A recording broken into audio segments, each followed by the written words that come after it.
No problem. So the topic allotted to me is posterior malleolar fractures. As you all know, this fracture was neglected for a quite long time and was the most misunderstood fracture. It was first introduced in 1943 as a parachute jumper's fracture, and the prevalence is around 7 to 44%. And the debate is whether to treat these fractures by operative or non-operative techniques. Now, if you look at the old literature, you will come to know that more than 25% you will have to treat, and the articular step of more than 2 mm you have to treat. But the concepts have changed over the years. Now, the current literature says posterior malleolar fractures produce syndesmotic instability, and is the major important part of the posterior inferior tibiotubular ligament. And in that bargain, most of the current literature slowly clings towards operative fixation of this particular fracture. In 2006, Gardner demonstrated that posterior malleolar fracture fixation restored 70% of the syndesmotic stability compared to just 40% of the syndesmotic stability produced by the just syndesmotic screw fixation. That means if you put syndesmotic screw, 60% of the fracture is still unstable. So the concepts have changed from 25% to the current value of 0%. That means it is not the size of the posterior malleolar fracture which decides the treatment. It is the stability and subluxation. That's more important. So you look at this particular article.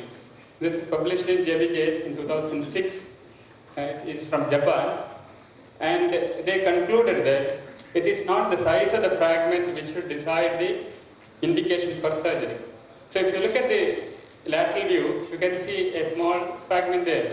But that's not the standard view for the posterior malleolar fractures. The standard view is a lateral view in external rotation. So this is the view, external rotation, lateral view. This is published in the year 2000. So it's very important to have a CT scan in every case of ankle fracture. Otherwise, you may land up in trouble. And it is important to reconstruct this area, that is the incisura, rather than just looking at the size of the fragment. So syndesmotic stability is the most important factor when you look at the posterior malleolar fracture. So once again, coming back to the original issue of 25%, the fragment size is too hard to identify in the lateral view. And the fracture orientation is not purely in one plane. And the pull of the posterior inferior tibiotubular ligament is large than we think about. And then incisura has to be reconstructed. So these are the issues to be debated, not just the size of the posterior malleolar fracture. So the number 25 is not is actually an imperfect science. So it was just described in a textbook written by McLaughlin in the year 2000. In the year, I think, I don't exactly remember the year when the book was published, but there from this 25% came, and now it is changed.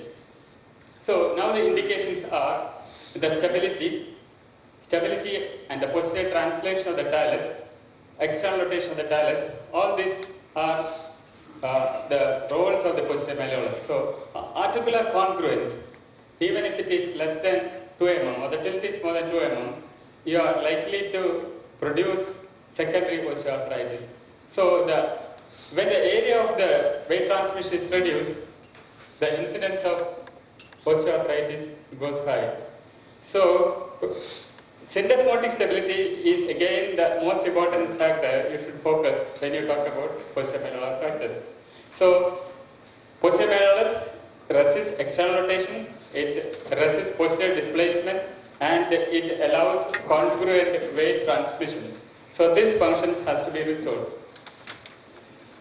Obtaining and maintaining anatomical reduction is more important for reducing disability and preventing osteoarthritis. So how do you decide if instability is present or not? After fixing the relevant fractures like lateral or lateral malleolus or medial malleolus, you can stress the fracture by pulling it with a bone hook laterally, by pushing the lateral malleolus posteriorly or anteriorly, or doing a allotment test, or just pushing the ankle posteriorly. These are some of the tests described. And then you take X-rays or CT C-arm images in various positions and decide whether your fixation is stable or not. So if you have intraoperative instability, then you should go for fixation of this fragment. So the incidence of malreduction based on the scan is more than 50%, and this is published in the year 2006. You should identify the ways to ensure good reduction by direct visualization.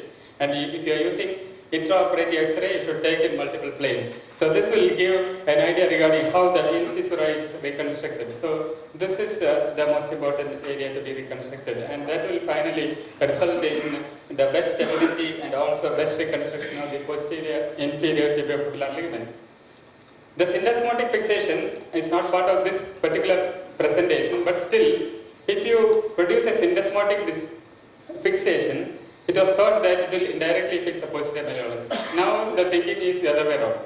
If you fix the posterior malleolus, it gives syndesmotic stability. So the thinking has changed from one direction to the other. That is a conceptual change which has occurred in the current literature. So the problems of posterior malleolus fractures, it was neglected. And it was written that the posterior fragment will move with the lower end of fibula because of the strength of the inferior tibiofibular ligament, and posterior malleolus is one of the most important part of the syndesmotic complex. So fixing the posterior malleolus means you are actually repairing the posterior inferior tibiofibular ligament. So the posterior malleolus fragment involves more than 1/3 of the articular surface of the tibia, or the area is bigger, the chances of osteoarthritis is high, but that is not the only indication for surgery. So reduction is not easily maintained by external means, and reduction is difficult. Dorsiflexion of the ankle in reduced position you may get, but you will lose it post reduction because by external means you will not be able to maintain that reduction. So in 1933, Dixon suggested that posterior malleolar fractures should be treated by skeletal traction, but this is an imperfect science, we all know, because the angle of the fracture is in the axis of around 21 degrees, and traction is not going to help. But initial days, these were the thoughts by the scientists. So open operation is sometimes undertaken for posterior malleolar fractures, and the reduction is held by screws. Successful results are achieved by reduction. Although the reduction is difficult, you can get good fixation with screws across the fracture sites. But there are some problems because of this fixation. You may produce a good fixation, but the thread may cause the fracture site. You may not get a good hold on this fragment. Still, it could displace.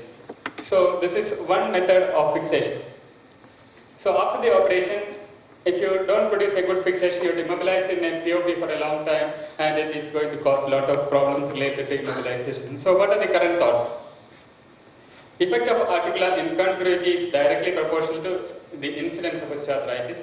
The precise reduction of posterior malleolus effectively retains the function of posterior inferior tibiofibular ligament, which is the most important part of the syndesmotic complex.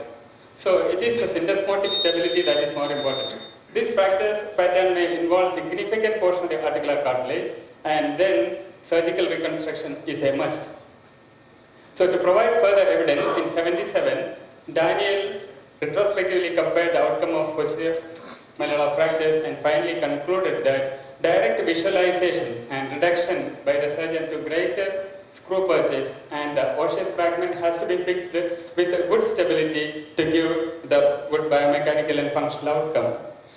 So if you apply the force of fixation from anterior to posterior, there are problems related to that which I already mentioned. But if you go from behind, depending on the size of the fragment and orientation of the screw, you can get a stable fixation from the posterior side. So that gets in a very good fixation. But isolated posterior malleolar fractures, you may get away without surgery unless it is associated with other rotational injuries. So following fixation of the all osseous fragment, you perform the stability test. It is supposed that after fixation, the instability is there in more than 50%. So it requires fixation of the posterior malleolus. It will reduce the post-fixation instability. So the presence of a posterior malleolar fragment usually indicates that the ankle has undergone a severe injury, and it is not only the posterior malleolus which is injured, it is only the tip of the iceberg. So these are the biomechanical advantage of fixing the fragment from behind or from the front. But biomechanically it is advantageous to fix from behind because anyway you are exposing for the fibula.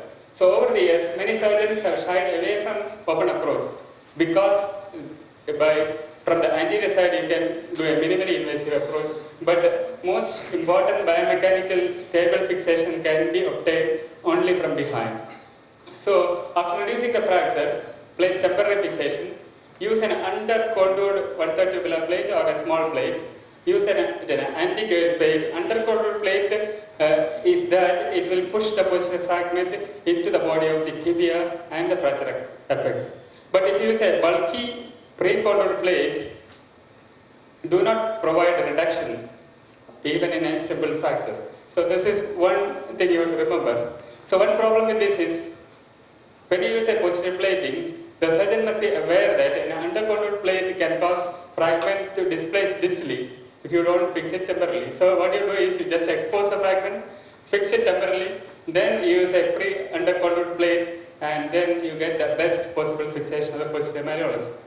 So non-union was possible in the literature because of inadequate fixation. Currently, non-union of the fixed posterior malleolus is not very common.